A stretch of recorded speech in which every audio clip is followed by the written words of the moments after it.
Jack Miller wasn't the kind of man who chased headlines or fortune. He lived a simple life in a quiet rural town, running a small auto repair garage at the edge of Main Street. His hands were always stained with oil, his clothes worn from years under the hood of broken-down vehicles. But Jack's heart? That was gold. He didn't turn people away because they couldn't pay right away. If you had a busted engine and nowhere else to go, Jack would roll up his sleeves and help, no questions asked. He believed in second chances, not just for people, but for machines too. Folks around town respected him not only for his skill, she could make an old truck purr like new, but for his honesty, humility, and quiet strength. He never boasted, never bragged, but everyone knew if Jack said it could be fixed, it would be. He wasn't rich in dollars, but in trust and goodwill. Jack Miller was a millionaire. One chilly afternoon, as Jack tightened the bolts on an old Ford, he heard the soft hum of wheels against gravel. He looked up and saw a little girl in a wheelchair, no older than 10, rolling slowly toward the garage entrance. Her name was Emily. Her mother stood nearby, watching closely. But it was Emily's eyes that caught Jack's attention, bright, curious, full of life. She stared at the cars like they were magic, asking Jack questions about engines, speed, and what it felt like to drive with the windows down. She didn't complain about her condition, but when she spoke about driving one day, her voice trembled with a mix of hope and disbelief. Jack felt something shift inside him. It wasn't pity, it was purpose. As Emily smiled at the sound of a newly started engine, Jack quietly made a promise to himself. If she had the courage to dream, he would find a way to bring that dream to life. That day, he didn't just see a child in a wheelchair, he saw a driver waiting for her chance. And Jack knew this wasn't just another repair job, this was something bigger. Jack didn't waste time. That very night, he sketched out plans at his workbench under a single flickering bulb. He wasn't building a toy, he was designing a real, working car scaled to fit Emily's body and needs. No company funded him, no sponsors backed the project. Just him, a box of rusted tools, and piles of salvaged parts from junkyards and forgotten cars. He stripped down old lawnmower engines, repurposed bicycle chains, reinforced a discarded go-kart frame, turning every bolt and weld into a quiet promise. Day after day, Emily would wheel herself into the garage after school, watching him work, her face lighting up as the shape of her future began to form. Sometimes she brought snacks, other times she'd just sit nearby, her laughter filling the space between the hammer strikes and engine revs. Jack didn't talk much, but with Emily, he did. They spoke about dreams, about fear, about what it meant to feel free. Bit by bit, what started as a mechanic helping a kid became something deeper. Jack wasn't just building a vehicle, he was rebuilding belief. Not just for Emily, but for himself.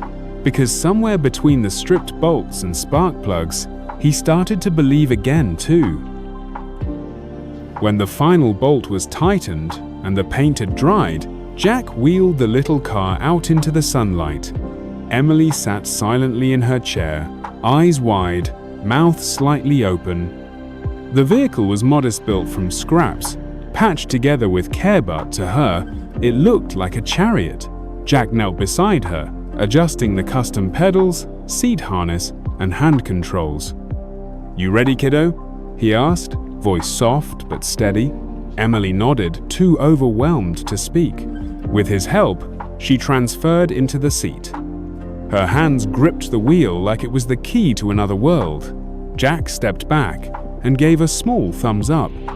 The engine hummed to life with a deep purr, and the little car rolled forward slowly, then picked up speed. Emily's laughter rang out down the road, pure, bright, unstoppable. The wind played with her hair as she made loops around the lot, her wheelchair sitting empty in the corner like a relic of a life she was already outgrowing. Jack watched with a lump in his throat. He had built hundreds of engines in his life, but this was the first time one brought tears to his eyes. That moment was more than a test drive. It was freedom, written on 4 wheels and powered by heart. Just 2 days after Emily's joyful test drive, Jack was back under a hood, grease on his arms, same quiet garage, same dusty air. But that day, something felt different. The hum of a high-end engine approached, cutting through the silence like a knife. Jack wiped his hands and stepped outside. A sleek black luxury car, definitely not from around town, pulled up. The door opened, and out stepped a man in a tailored suit and polished shoes, his every move sharp and calculated. "Are you Jack Miller?" the man asked. "Yes, sir." Jack kept his tone polite, but cautious. "My name is Robert Langston, CEO of Horizon Motors. I saw a video of a little girl driving a hand-built Carno company logo. No brand name, just ingenuity. That was your work, wasn't it?" Jack nodded slowly. It was for someone who needed it. Robert gave a small smile, but his eyes were serious. "We've been trying to build something like that for years, and you pulled it off in a garage with salvaged parts. I don't just want to shake your hand, Jack. I want to offer you something bigger." Much bigger. Jack stood still. A man who built out of love was now face to face with a man who built empires. Jack didn't answer right away. He looked at the man in the polished shoes, then glanced back at his old garage, the creaky door, the oil-stained floor, the workbench held together with duct tape and hope. "Why me?" he finally asked. Robert Langston didn't hesitate. "Because in a world of million-dollar labs and flashy campaigns, you did what none of us could. You built something with purpose. With soul. And that's the kind of vision I want leading our next project." Jack felt the weight of the moment press against his chest. This was more than a job offer. It was a once-in-a-lifetime door swinging open. But he also knew what that door might close behind him. Quiet evenings in his garage, neighborhood kids waving as they biked by, and most of all, the look on Emily's face when she took that first ride. Jack took a slow breath. "I'm not interested in building cars that just sit in showrooms," he said. "If I do this, I need to build things that matter, things that give people like Emily a shot at freedom." Robert's expression shifted, intrigued. "Then let's build that future together," he said, extending his hand. Jack stared at it, knowing one handshake could change everything, not just for him, but maybe for the world. Jack shook Robert's hand, firm and steady, the kind of handshake that says, "I'll give you everything I've got, but I won't compromise who I am." A week later, Jack stood in the glass tower of Langston Motors, looking out over a skyline he'd only ever seen in magazines. The lab was bigger than his entire garage, filled with engineers in white coats and machines that could print entire parts in minutes. But none of that impressed him.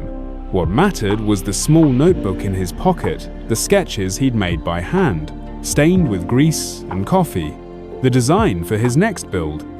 Something even better than Emily's car, something scalable, affordable, something that could change thousands of lives. His first meeting was today. The suits would want numbers, prototypes, deadlines. Jack would give them that, but on his terms. He'd already made a promise to a little girl in a wheelchair, and he wasn't about to break it now. As the boardroom doors opened, Jack took a deep breath, stepped inside, and spoke the first words of a new chapter. Let's build freedom, not just luxury. Months passed. Jack's prototype rolled out not in some flashy launch event, but on a quiet morning at a community center parking lot. Dozens of children in wheelchairs gathered, eyes wide with wonder, as Jack unveiled the first batch of adaptive minicars built with heart, not hype. Emily was the first to take the wheel again, but this time, she wasn't alone. Laughter echoed as more kids joined in, each one driving a car made just for them. Jack watched from the sidelines, arms crossed, heart full. Behind him, reporters snapped photos and investors murmured with interest, but Jack didn't care for headlines. What mattered were the smiles, the freedom, the lives changed. Later that night, sitting on the tailgate of his old truck under the stars, Jack received a message. It was from Emily. "Mr. Miller, today was the best day of my life." Jack smiled, the kind of smile that said it was all worth it. He'd never planned on becoming a symbol. He just wanted to fix things. Turns out, fixing one dream can unlock hundreds more. And sometimes, the smallest garages spark the biggest revolutions.